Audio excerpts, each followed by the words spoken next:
우리가 예배 시작하면서 사도신경으로 우리가 신앙 고백하면서 예배를 시작하였는데요. 그 내용 중에 거룩한 교회와 성도가 서로 교통하는 것을 우리가 믿는다라고 얘기합니다. 그 말은 뭐냐면 교회는 거룩하다라고 하는 사실을 믿는 겁니다. 그리고 거룩한 교회 안에서 성도의 교통, 교제도 마찬가지로 성도의 거룩한 교제를 전제하는 것입니다. 그래서 교회는 거룩한 곳입니다. 그것이 아마 오늘 주보글에 인용되었던 내용과 또 맞닿을 겁니다. 그런데 결국은 이 교회의 거룩함이라고 하는 것은 우리 성도 개개인의 거룩을 통하여서 이루어지고 세워지고 지켜지는 것입니다. 그런데 우리가 신앙생활하면서 흔한 기독교인들의 오해가 무엇이냐면 우리가 믿음으로 구원받았으니까 우리의 영혼만 중요시하고 우리의 삶을 등한시하는 경우가 있습니다. 그러나 육체와 영혼을 분리시켜 믿는 신앙은 그 고린도 교회 시대의 헬라의 이원주의 신앙에서 근거한 겁니다. 그러니까 잘못된 신앙인 겁니다. 우리의 믿음은, 우리의 기독교 신앙은 전인격적입니다. 전존재죠. 우리의 마음과 우리의 생각과 의지들이, 지성과 이성과 감성이 다 총체적으로 이루어져서 어우러져서 하나님을 믿는 신앙입니다. 우리의 부활도 마찬가지입니다. 영만 부활하는 것이 아니라 육체의 부활을 믿는 겁니다. 그렇기 때문에 우리의 신앙이 그러함에도 불구하고 이 고린도 교회에 어떠한 시대의 풍속이 있었냐면 그 이원주의 신앙 때문에 영혼 구원만 강조하다 보니까 삶이 없어요. 아니, 삶이 없는 게 어떻게 극단과 폐단으로 나눠지냐면 믿음으로 구원받았고 영혼이 구원받았으니 내 육체를 아예 등한시, 경시 여기는, 부정하는 금욕주의가 등장합니다. 육체는 저속하다. 근데 오히려 반대입니다. 또 하는 입장에서는 내 영혼이 구원받았으므로 내 육체는 아무렇게나 살아도 괜찮다. 그래서 도리어 쾌락을 탐하는 쾌락주의의 그 극단의 폐해가 등장하게 되는 겁니다. 그게 당시 시대의 신앙의 습관이었습니다. 근데 그것이 그러한 시대의 풍속이 교회 안에 들어와서 지금 고린도 교회 안에 거룩을 위협하고 있는 상황에 오늘 바울이 고린도전서 5장과 6장을 지금 기록하고 있는 겁니다. 지금 왜 그러냐면 지금 교회가 지금 여러 가지 갈등 때문에 어렵잖아요. 그러니까 교회가 갈등하다 보니까 그 갈라진 틈새로 온갖 악한 것들이 틈을 타 교회 안으로 스며들고 있었던 겁니다. 그 가운데 오늘 본문은 5장과 6장인데 5장 1절을 보십시오. 5장 1절에 보면 이 교회에 충격적인 사건이 등장합니다. 너희 중에 심지어 음행이 있다함을 들었는데 그런 음행은 이방인들도 생각하지 못하는 것이다. 그것은 과연 그 아버지의 아내를 성도가 취하였다라고 하는 겁니다. 주일 아침부터 조금 불편하실 수도 있지만 성경의 말씀을 우리에게 주시는 것은 교회 안에 이런 문제가 충분히 일어날 수 있다라고 하는 것을 우리에게 경고하시는 말씀인 것입니다. 이방인들도 생각하지 못할 끔찍한 이 성적인 범죄가 교회 안에 버젓이 들어옵니다. 그리고 6장 16절에 보면 그뿐만이 아니라 그러다 보니까 이제 성도들 사이에서 어떤 문화가 횡행하게 됐냐면 성도들이 성매매를 하게 이르렀습니다. 그런데 더 큰 문제는 무엇이냐면 교회가 이러한 일들을 알고도 보고도 5장 2절에 보십시오. 오히려 이들을 책망하거나 쫓아내지 아니하고 너희가 오히려 교만해졌다라고 얘기합니다. 이 교만했다라고 하는 말은 뭐냐면요, 자랑하면서 우쭐댔다는 겁니다. 여러분, 이게 어떻게 교회 안에서 자랑하고 우쭐댈 일이죠? 그렇게 믿었기 때문입니다. 그렇게 교회가 부흥하고 은혜와 능력이 차고 넘치는데도 이들은 우리의 영혼은 구원받았으니까 육체야, 성도들의 삶이야, 어떻게 되든 상관없지 않느냐. 오히려 비록 우리의 육신의 삶은 그렇게 죄를 짓더라도 우리의 신앙생활은 끄떡없다. 이 사실을 자랑하고 있다는 겁니다. 제 친구 중에 한 명, 그 친구가 제가 이렇게 얘기하는 거를 모를 텐데 어릴 적 친구입니다. 그러니까 옛적 친구인데 꼭 주중에 제가 봐도 참 같이 교회 다닌다는 얘기를 하기가 부끄러울 정도인데 그 친구가 항상 그 술자리에서 하는 그 입버릇이 뭐냐면 내일 가서 교회 가서 회개하면 된다라고 하는 얘기예요. 참 그 얘기를 듣고 참 너무한다라고 했지만 피장파장 너나 나나 할 말이 없다. 지금 고린도 교회에 그런 상황이 된 겁니다. 나 내일 주일날 교회 가면 되잖아. 내가 아무리 이렇게 살아도 내가 예수만 잘 믿으면 되잖아. 내 신앙, 내 믿음 끄떡없어 라고 했던 교회 안의 신앙의 습관들이 교회 안을 이렇게 침투했던 겁니다. 하지만 바울은요, 5절에 보십시오. 5장 5절에 4절 5절에 보면 이러한 자들을 방관하지 말고 주 예수의 이름으로 사단에게 내주도록 내쫓아야 한다. 그 죄악들을 교회 안에서 몰아내야 된다. 만약에 그렇지 않으면 7절 8절처럼 묵은 누룩이 온 덩어리에 금세 퍼지는 것처럼 교회의 거룩함을 해칠 수 있다라고 경고합니다. 그래서 지금 바울이 우리에게 얘기하는 것은 성도의 몸, 교회뿐만이 아니라 성도의 몸은 거룩한 몸이어야 한다라고 얘기를 합니다. 교회만 거룩한 것이 아니라 그 교회를 이루는 성도들의 지체도 마찬가지로 그리스도의 몸을 닮아 거룩해야 된다라고 말씀을 해요. 왜 그 근거가 무엇이냐면 6장 15절 16절 보시겠습니까? 한 장 뒤에 6장 15절 16절에 보면 너희 몸이 그리스도의 지체인 줄을 알지 못하느냐? 너희가 그리스도의 지체를 가지고 창녀의 지체를 만들겠느냐? 결코 그럴 수 없느니라. 무슨 말이냐면 성도의 몸은, 우리 몸은 그리스도의 몸의 일부가 되었다는 겁니다. 그래서 그리스도의 몸을 입은 우리가 만약에 이 성경의 표현 그대로 인용하면 창녀와 합하면 그 우리가 아니라 16절에 창녀와 합하는 자는 그와 한 몸인 줄 모르느냐? 그리스도의 몸을 그들과 합한 것과 다름없다 라고 하는 겁니다. 끔찍한 말씀입니다. 그래서 바울은 5장 10절로 다시 보시면 이들과 어울리지 말라라고 얘기합니다. 지금 5장 10절에 보면 그래서 이 세상에 음행하는 자들이나 담하는 자들이나 속여 빼앗는 자들이나 우상 숭배하는 자들을 도무지 사귀지 말라. 이 말은요, 교회가 세상과 담쌓지 말라는 게 아닙니다. 담쌓으라는 말이 아닙니다. 세상 안에서 그냥 세상과 살지 말고 교회 담벼락을 높여서 고립되어 살라는 얘기가 아닙니다. 그 말은 세상은 그렇게 살지라도 교회 안에서 성도들만큼은 그래서는 안 된다는 겁니다. 성도들 안에서 음행과 사기와 여러 가지 온갖 추행, 그런 더러운 죄를 괜찮다 하면서 어울려 함께 먹거나 다니지 말라는 겁니다. 만약에 그리하려거든 5장 10절 후반에 뭐라고 얘기합니까? 그리하고 싶다면, 정 그리하려면 차라리 너희가 세상 밖으로 나가야 할 것이다. 분명히 교회는 세상의 어둠 가운데 빛으로 빛나는 존재여야 하거늘, 그러나 세상이야 그렇다 쳐도 교회 안에서만큼은 이방인도 생각하지 못할 죄악으로 교회의 거룩을 더럽혀서는 안 된다는 것입니다. 그래서 얘기하는 겁니다. 5장 11절로 만일 어떤 형제라 일컫는 자, 이것은 성도를 말합니다. 집사든 장로든 권사든 심지어 목사든 음행하거나 탐욕을 부리거나 우상 숭배를 하거나 모욕하거나 술 취하거나 속여 사기치거든 사귀지도 말고 그런 자와는 함께 먹지도 말라 얘기합니다. 이게 하나님께서 교회들에게 주시는 엄중한 책망과 경고였던 겁니다. 12절 보십시오. 왜냐하면 어차피 밖에 있는 사람들을 우리가 판단하는 것은 하나님이 판단하신다. 하지만 교회 안에 있는 사람들이야 우리가 어찌 보고만 방관만 하고 있단 말인가.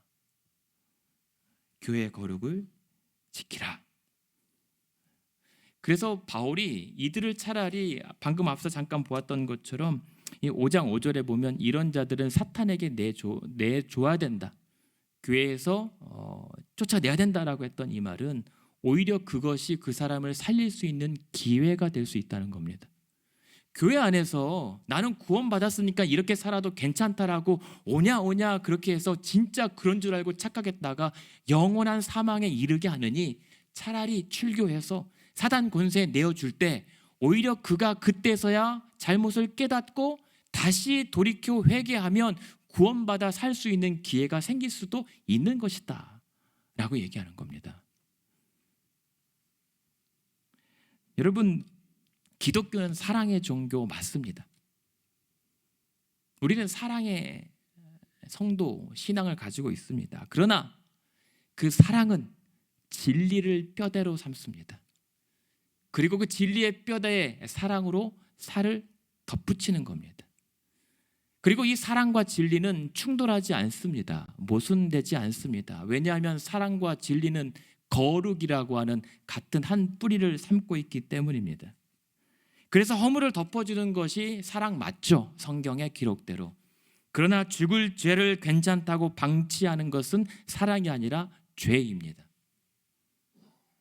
그래서 칼뱅이라고 하는 선생님도 그 교회의 이러한 거룩의 엄중함을 알기 때문에 교회의 거룩을 지키기 위해서 참된 교회인가 아닌가를 가리키는 세 가지 기준을 제시합니다. 그것은 첫 번째 말씀입니다. 그 교회가 참된 교회인가를 보려면 하나님의 말씀이 바로 선포되는가. 두 번째 성례입니다. 하나님의 그 성례가 올바로 집행되느냐. 그리고 세 번째가 권징입니다.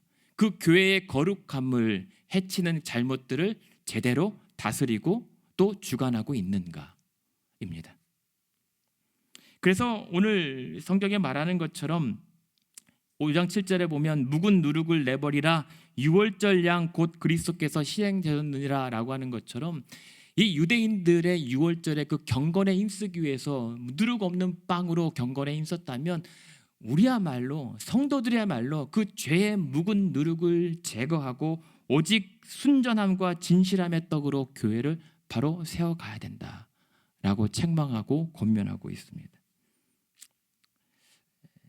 그래서 저와 여러분이 교회를 세워나간다고 했을 땐 우리의 열심만으로 되는 것이 아닙니다. 교회의 거룩함과 우리 성도 각자의 거룩함으로 말미암아 순전함과 진실됨으로 주의 몸이 세워져 가는 것입니다. 그게 교회죠.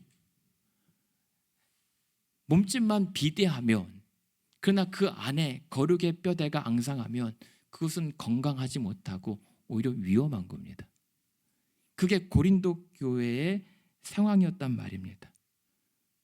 교회가 잘 되고 사람들이 몰려오고 은혜와 은사와 능력과 기적이 일어나는데 그러면 그럴수록 교회의 거룩과 속은 망가져가고 있다는 이 아이러니한 상황이 바로 지금 바울이 보고 있는 상황인 것이었습니다. 그래서 오늘 저와 여러분이 이 아침에 하나님 앞에 6장 20절을 한번 보시면 저와 여러분에게 주시는 말씀, 오늘 읽어드렸던 말씀이잖아요. 그러한 교회의 한 몸을 이루고 그리스도의 몸으로 우리를 여긴다면 너희 몸은, 아니 우리 몸은 하나님께로부터 받은 몸으로서 우리 가운데 성령께서 거하시는 거룩한 초소임을 믿는다면, 그래서 우리 몸을 예수 그리스도의 거룩한 보혈의 피로 값을 주고 산 것으로 여겨주셨다면 우리의 몸으로 하나님께 영광을 돌릴 수 있어야 한다. 이것이 오늘 아침 저와 여러분에게 주신 하나님의 말씀입니다. 그러니 이것을 위해서 성실함과 솔직함과 부단함으로 바울이 그랬던 것처럼 자기 몸을 쳐서 복종시켰던 것처럼 저와 여러분도 마음으로만 아니라 몸으로도 하나님께 영광을 돌리기에 힘써야 합니다. 제가 얼마 전에 저희 아내와 말다툼을 했습니다. 이제 말다툼이야 하도 자주 와서 새삼스러운 건 아닌데 왜 말다툼을 했냐면 제가 오늘 어떤 새로운 것을 보여주려고 이제 아내에게 이제 컴퓨터를 들이미는데 하필 거기 그 영상 소개하는데 예쁜 여인이 썸네일로 뜬 채널이 떡 옆에 떠 있는 거예요. 하필이면 그것을 놓칠 리가 없는 저희 아내는 대체 뭘 보길래 이런 게 뜨냐라고 역시 바로 말하더라고요. 제가 어떻게 했겠습니까? 흥분했죠. 화냈죠. 아니, 나를 어떤 사람으로 보느냐? 나를 왜 이상한 사람으로 보느냐? 내가 이게 로그인한 게 아니라 내가 로그인해서 보여주겠다. 로그인을 해서 쫙 뜨는 거 봐라. 찬양, 자, 예배, 그리고 축구, 뭐 약간 운동, 스포츠. 절대 그 아가씨는 나는 아는 바가 없다. 제가 펄쩍 뛰면서 억울하다라고 제가. 그래서 제가 시청한 영상 내역을 다 보여주는데 보라고 했는데도 안 봐요. 그러니까 왜 제가 그랬냐면요, 사실은 농담인 줄 알죠. 근데 왜 그 순간 그랬냐면, 그렇지 않아도 여러분도 그런 경험 있지 않습니까? 제가 원치 않는 알고리즘이 저를 때로는 따라다닐 때가 있단 말입니다. 전혀 생각하지 못했던 그 연관에 연관을 그려서 뭔가 알고리즘이 가끔 당황스럽게 뜰 때마다 미혹되지 않으려고 제가 발버둥 치는 그 내 연약함이 사실은 그 순간 들춰진 것 같아서 더 팔짝 뛰면서 제가 화를 냈던 거죠. 알죠? 아닌 것 알죠? 근데 그게 저와 우리의 어쩌면 같은 연약함일 수도 있다는 겁니다. 저와 여러분은 아마 평생일걸요? 평생 이 죄의 묵은 누룩과 맞서 싸워내야 됩니다. 아니, 이 묵은 알고리즘 따위와 싸워서 어떻게든 이겨내야 될 것이 성도의 어쩌면 숙명 같은 거란 말입니다. 그래서 6장 10절에 보면 6장 18절입니다. 어떻게까지 우리가 싸워서 이겨야 되냐면 바울은 얘기합니다. 음행을 피하라. 이 말은 피하라고 하는 것은 도망치라는 겁니다. 만약에 맞서서 못 이길 것 같으면 도망쳐서라도 우리는 그 묵은 누룩들과 맞서 싸워 이겨내야 되는 것이 저와 여러분의 거룩, 아니 교회의 거룩을 지키는 최소한의 혈투 같은 겁니다. 여러분, 의도했든 하지 않았든 여러분의 상념 가운데라도 끊임없이 뜨는 죄의 목록들을 그때마다 성실하게 상쇄해 나가야 합니다. 언젠가 말씀드렸죠. 여러분의 알고리즘에 자꾸만 이상한 것들이, 전혀 의도하지 않은 것들이 자꾸만 따라오면 계속 같이 맞불을 붙어야 돼요. 어떻게 해요? 오른쪽 클릭, 관심 없음 클릭, 아니면 추천을 못하도록 아예 제거를 해버려야 됩니다. 그러다가 일주일 지나면 또 따라옵니다. 여러분, 그때마다 이겨내야 돼요. 무슨 대단한 무슨 전쟁도 아니고 제가 되게 거창하게 말씀드리잖아요. 작은 틈이 우리의 거룩을 무너뜨립니다. 여러분, 이 자리를 빌어서 교회의 거룩을 위해서라면 저와 여러분이 교회 내에서도 한 가지 지켜야 할 주의점이 있습니다. 아무리 친하더라도 농담 한마디, 눈빛 한 번이라도 사실은 조심하셔야 됩니다. 말 한마디라도, 행여라도 진해져서는 안 돼요. 음담패설을 세상의 것과 닮아서는 안 되고 그 눈빛과 생각들이 음흉해져서는 안 될 것입니다. 이게 교회의 거룩을 지키는 겁니다. 그런데요, 여러분, 이 교회의 거룩을 깨는 일은 단순히 이런 것만이 아닙니다. 오늘 6장 1절에 보십시오. 그 음행과 더불어 맞먹는 그 교회의 거룩을 해치는 게 뭔지 아십니까? 바로 다툼입니다.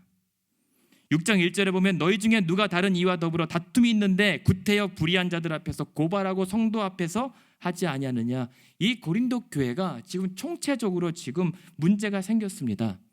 이제 갈등하고 바울파, 게바파 뭐 여러 파로 나눠지니까 그 틈새로 온갖 악한 것들이 들어와 있습니다. 그러다 보니 이제 교회 성도들 가운데 서로 거짓하고 사기치는 것이 빈번해졌고 이제 그것 때문에 성도들끼리 소송까지 불사하게 됐습니다. 여러분, 이 고린도 시대에서 가장 사람들이 즐거워하는 유흥거리가 뭐냐면 싸움 구경이었습니다. 그래서 재판은 고린도 교회 시민들이, 고린도 도시 시민들이 그냥 와, 또 어떻게 재판이 되어가는가 구경거리가 교회로부터 제공된 겁니다. 6장 8절에 보십시오. 너희는 불의를 행하고 속이는구나. 그는 너희 형제 바로 성도다. 아니, 다름 아닌 성도가 성도 안에서 서로 속이면서 거짓말하고 그러면 속여 빼앗는 것은 사기치는 거거든요. 그게 교회 안에서 흔해져 버렸습니다. 그래서 바울이 한탄합니다. 그래서 얘기하는 것이 6장 2절, 성도들아, 아니 교회가, 아니 성도들이 세상을 판단해야 한다면서, 아니 교회가 세상을 빛으로 인도해야 된다고 하면서 도리어 성도 간에 소송을 하면서 그 믿지 않는 세상의 판단을 빌어야 할 정도로 교회가 망가진 것은 웬일인가 탄식하고 있는 겁니다. 5절 보십시오. 대체 너희를 부끄럽게 하려 하는 것이 아니라 너희 가운데 그 형제 간의 성도 간의 일을 판단할 만한 지혜 있는 자가 어찌 한 명도 없느냐. 아니 그러한 교회 내 일들을 조율하고 판단할 만한 그런 능력과 지혜가 너희에게는 왜 없느냐. 그래서 왜 세상 법정에 고소까지 소송까지 재판까지 받아 교회를 부끄럽게 하고 주의 몸을 욕되게 하는가 얘기합니다. 이 말은 무슨 말인 줄 아십니까? 교회 내에 이러한 일들을 조율하고 판단할 리더십이 없는 겁니다. 그리고 이러한 사안들을 잘 추스러 나갈 수 있는 질서와 권징 체계가 완전히 망가져 버린 것입니다. 한마디로 교회에 신앙에 존경받는 어른이 없다는 거예요. 교회는 자꾸 부흥하고 교세는 자꾸만 늘어가고 능력은 대단하다라고 서로들 주장하는데 실상은 세상보다 더 못한 처지가 되어버린 게 고린도 교회였다는 거예요. 이상하죠? 아니 자꾸만 교회 밖에서는 예수를 바라보라고, 예수를 믿어야 된다라고 얘기하면서 정작 이 성도들은 교회만 오면 예수를 보지 않습니다. 예수를 믿지 않습니다. 자기들만 봅니다. 그러면서 여전히 교회와 성도들은 세상을 판단하려고 만듭니다. 세상 그렇게 살면 안 된다고. 그런데 오늘날 그러한 모습을 닮은 교회들을 향해서 세상이 뭐라고 얘기합니까? 당신들이나 신경 끄고 자라라고. 그래서 바울이 호소하는 겁니다. 차라리 6장 7절에 보면 그렇게 해서 서로 피차 고발한 거 보니까 딱히 서로 잘한 게 없어 보인다. 그 정도까지 가면 어느 한쪽이 잘했다 말하기에는 어렵다. 그러므로 차라리 그렇게 고발함으로 7절에 뚜렷한 허물이 있나니 차라리 불의를 당하는 것이 낫지 않냐며 차라리 속는 것이 낫지 않느냐. 차라리 그렇게 소송전을 통해서 교회가 세상 앞에서 부끄러움을 당하느니 그냥 손에 감수하고 그냥 속아주는 것이 어떻겠느냐 권면합니다. 여러분 어떻게 생각하십니까? 저는 사실 토를 달고 싶습니다. 억울한데 어떻게 있습니까? 거짓을 어떻게 옳다고 말합니까? 그러나 물론 억울함은 풀고 진실은 규명해야 하는 것이 맞습니다만, 감히 제가 드릴 수 있는 말씀은 그래도 우리 교회 소송 몇 번 겪어보고 웬만한 교회 다툼을 지나보니까 제가 내린 결론은 그것입니다. 그깟 억울함 풀려다가 진실은 고사하고 하나님의 진리만 오염되고 애꿎은 성도들만 피해 보더란 말입니다. 그래서 결국엔 교회만 부끄럽게 되더란 말입니다. 그래서 저는 바울 선생님의 지적에 동의합니다. 그러니까 이 말은 뭐냐면 싸우려거든 내부에서 한번 감당해 볼 수 있는 정도까지 하든가 아니면 아예 싸우지 말라는 겁니다. 다투지 말라는 겁니다. 저도 말씀드렸던 것처럼 고린도 교회가 하나님 열심히 믿어보려다가 그래서 내가 옳으냐 네가 옳으냐 그렇게 한번 애써 보다가 그 갈라진 갈등의 틈새로 온갖 세상의 음란과 세상의 부도덕한 것들이 지금 침투해 들어와 버렸던 겁니다. 여러분 싸우면 누가 이기고 지는 거 없습니다. 다 지는 겁니다. 그 틈새로 악한 권세가 교회를 집어삼키기 때문입니다. 그래서 지금 바울이 뭐라고 얘기하냐면 6장 9절과 10절 보십시오. 앞선 그 끔찍한 이방인들도 생각하지 못했던 그 음행의 죄와 성도 간에 서로 다투는 죄가 같은 취급을 하고 있는 겁니다. 어떤 취급이요? 9절 10절 읽어드리겠습니다. 불의한 자가 하나님 나라를 유업으로 받지 못할 줄을 알지 못하느냐? 미혹받지 말라. 음행하는 자나 우상 숭배하는 자나 간음하는 자나 탐색하는 자나 남색하는 자나 도적이나 탐욕을 부리는 자나 술 취하는 자나 모욕하는 자나 속여 빼앗는 자들 다 하나님 나라를 유업으로 받지 못한다. 음행과 성도 간에 서로 다툼으로 속여 사기치는 것과 같은 취급입니다. 우리는 자꾸만 뭔가 대단한 좀 달라 보이는 것만 죄로 여기는데요, 서로 다투는 것도 같은 하나님 보시기에 같은 죄인 겁니다. 우리는 두려워해야 합니다. 그러나 저와 여러분이 그래도 이 고린도 교회 교인들이 다행인 것은 11절 한번 보시겠습니까? 너희 중에 그러나 이와 같은 자들이 있었다. 과거형입니다. 그러나 그것에 자유로울 성도가 과연 몇이나 되겠는가? 저와 여러분이 과거에 그렇게 거룩하게 살았다라고 주장할 만한 사람이 과연 몇이나 될까요? 그럼에도 불구하고 그러나 이제는 예수 그리스도로 말미암아 예수 그리스도의 이름과 하나님의 성령 안에서 우리는 씻음과 거룩함과 의롭다함을 받았기에 우리는 그 지난 모든 죄를 용서함 받고 이제 구원받은 성도로서 거룩하게 살아가면 되는 것이다. 이제 다시 이전 것은 지나왔으니 너희는 새로운 피조물이라. 이 말은 뭐냐면 내가 새롭게 됐다는 게 아닙니다. 과거 털어줬다는 게 아닙니다. 다시 예수 그리스도로 말미암아 리셋되었다면 다시 죄와 한번 맞서 싸워봐라, 이 말입니다. 만약에 오늘 싸워서 안 되면 내일 다시 예수 그리스도의 이름으로 일어나 또 한번 맞서봐라. 내일 또 안 될 것 같거든 다시 그때마다 예수의 이름으로 일어나 한번 또 맞서봐라. 이게 복음인 겁니다. 저와 여러분이 예수의 이름으로 구원받았다라고 하는 것은 예수 안에서 우리는 언제든지 날마다 넘어져도 일어나서 다시 해볼 수 있는 거. 그게 복음인 겁니다. 그게 여러분 우리에게 주신 은혜의 특권들입니다. 여러분 주저앉거나 낙담하거나 포기하지 마십시오. 바로 직전까지 안 됐어도 예수의 이름으로 다시 해보는 겁니다. 그게 거룩한 주의 백성들입니다. 근데 고린도 교회 성도들은 왜 너희가 이전의 모습으로 그 습성 못 버리고 자꾸만 돌아가려고 하느냐? 안타까워하는 겁니다. 그래서 바울이 얘기하는 겁니다. 제발 마음으로만 말로만 하지 말고 몸으로 하나님께 영광 돌리라. 그래서 바울이 로마서 12장에 뭐라고 얘기합니까? 형제들아 너희 몸을 하나님께서 기뻐하시는 거룩한 산제물로 드려라. 그것이 우리가 드려야 될 진정한 영적 예배다. 그렇게 살아간다면 우리가 이 세대 풍속을 본받지 말라. 따르지 말라.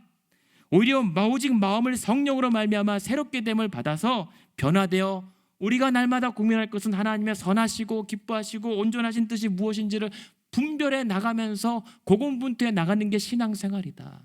그게 거룩한 성도들의 모습이다. 죽을 때까지 거룩에 힘쓰라.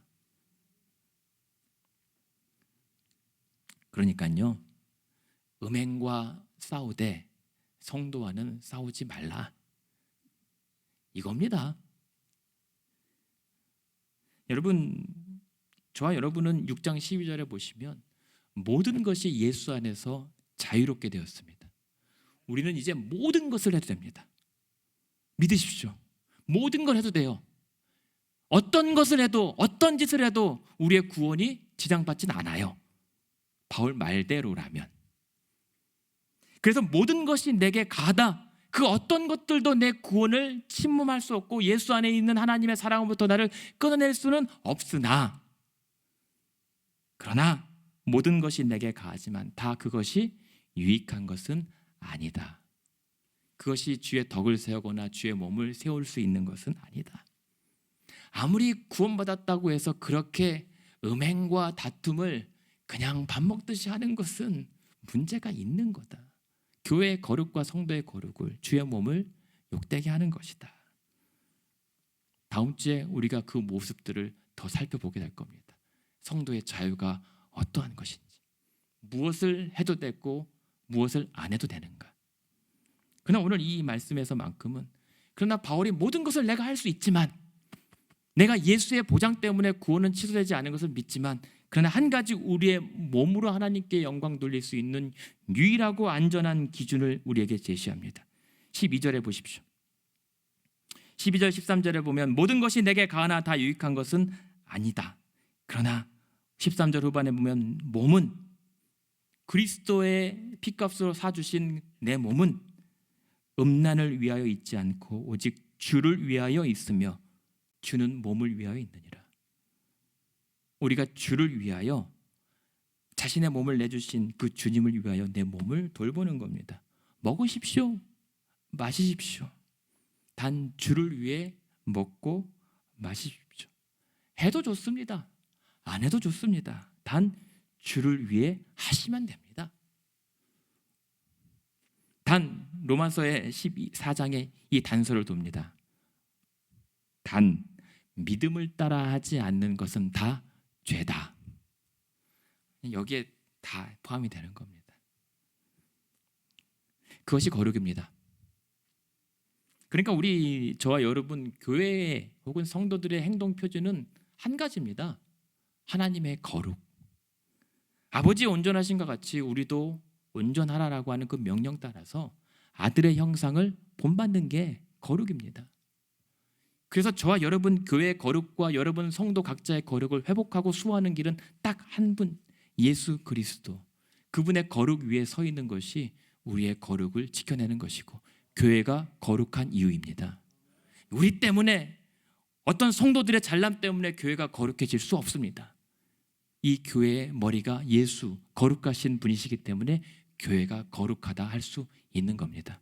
우리는 그의 몸만 더럽히지만 않아도 되는 겁니다. 그런데 주중에 몸으로 하나님께 영광을 돌리라는 이 말씀을 묵상하던 중에 공교롭게도 몸에 문제가 생겼습니다. 제 몸 말고 제 딸 몸에. 저희 딸이 학교에서 팔을 다쳐서 이제 연락이 왔습니다. 체육 시간에 이제 덤블링을 한다고 해서 운동신경이 없는데 자신의 몸무게를 간과한 나머지 팔 힘으로 어떻게 해보려다가 결국은 팔에 약간의 탈골이 있었죠. 별거 아니었습니다. 그런데도 아프니까 병원 응급실을 찾았는데 참 여기 병원 다니는 게 쉽지가 않더라고요.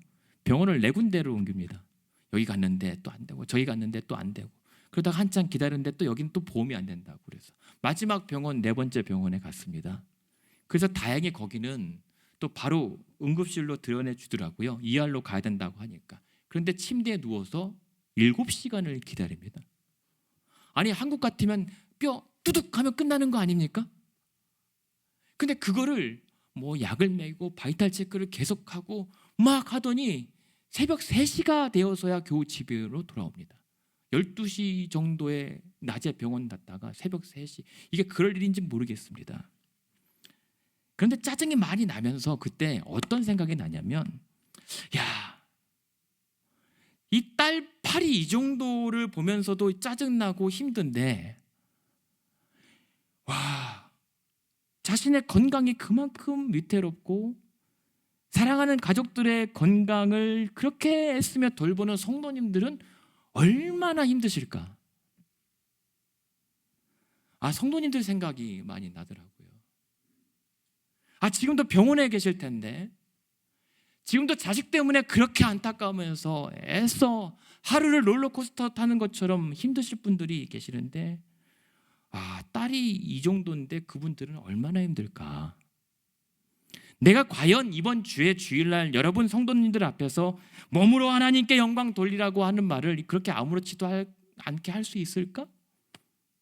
자신이 없어지더라고요. 오늘 여러분 간밤에 잠 못 주무시고 오신 분도 계실 텐데 어떻게 하지? 그러다가 한 분이 생각이 났습니다. 여러분 혹시 기억하실지 모르겠는데 송명희 시인이라고 하는 분이 계세요. 지금 벌써 62 정도 되셨더라고요. 근데 이분은 의사의 실수로 뇌성마비로 태어납니다. 평생 몸을 못 가눕니다. 펜도 못 찝습니다. 그런데 이분의 어머니가 어떻게든 딸의 병을 고쳐보려고 안수란 안수는 다 받으면서 기도받겠는데 병은 안 낫습니다. 그러면서 이분이 그렇게 안수를 받을수록 더 힘들고 고통스러워서 하나님에 대한 거부감이 생깁니다.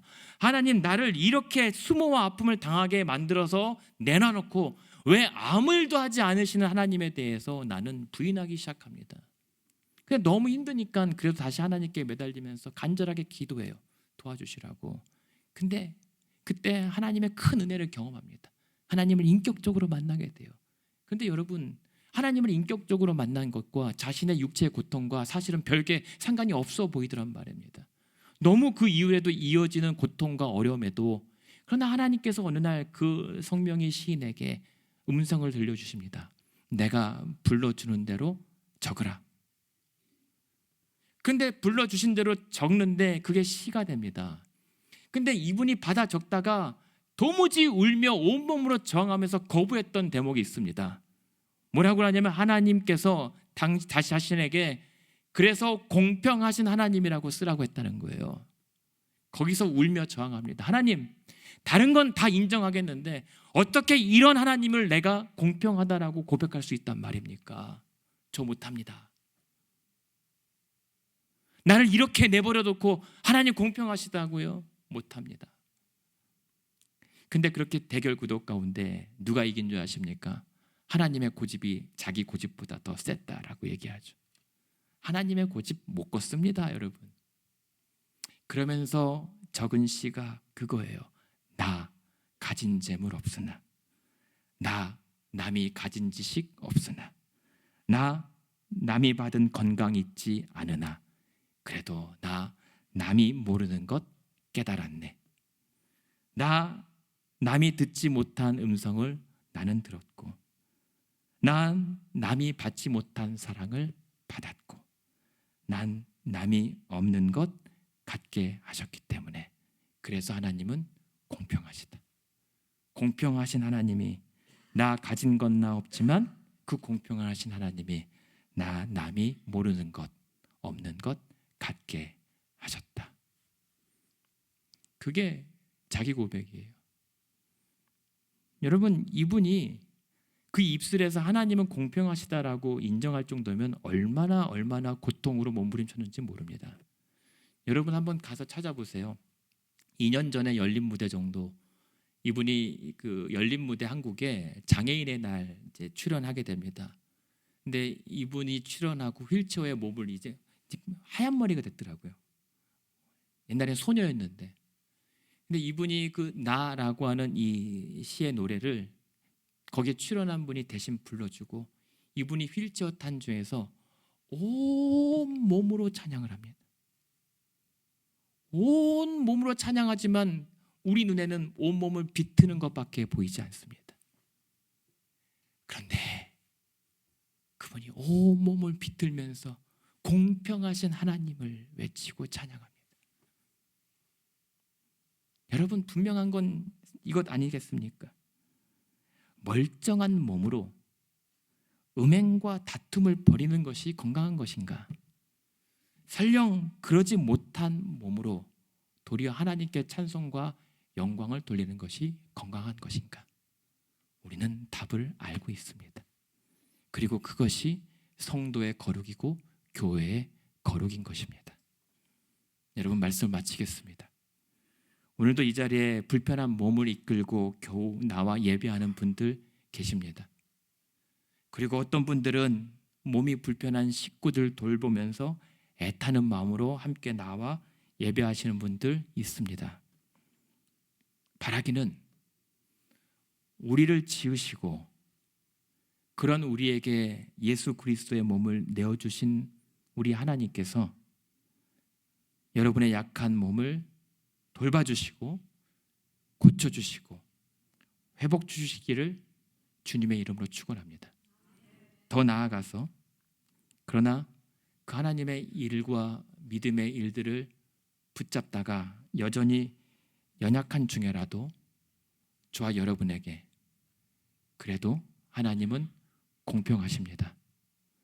나로 남이 듣지 못한 음성을 듣게 하셨고, 남이 받지 못한 사랑을 알아 누리게 하셨고, 남이 없는 것 갖게 하셨기에 그래도 하나님은 공평하시다라고 우리가 찬양하며 영광 올려드릴 수 있기를 소망합니다.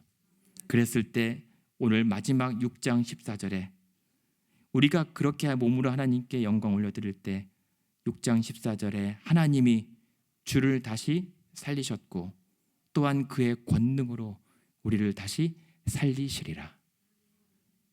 이 부활의 능력으로 우리 하나님께서 여러분들을 고치시고 여러분들의 자녀를 고치시고 여러분의 부모와 가정과 모든 여러분의 인생을 회복시켜 주시기를 소망합니다. 거룩은 능력입니다. 거룩에 힘쓸 때 하나님의 능력이 더 세질 줄로 믿습니다. 그러한 은혜 주시기를 주님의 이름으로 축원합니다.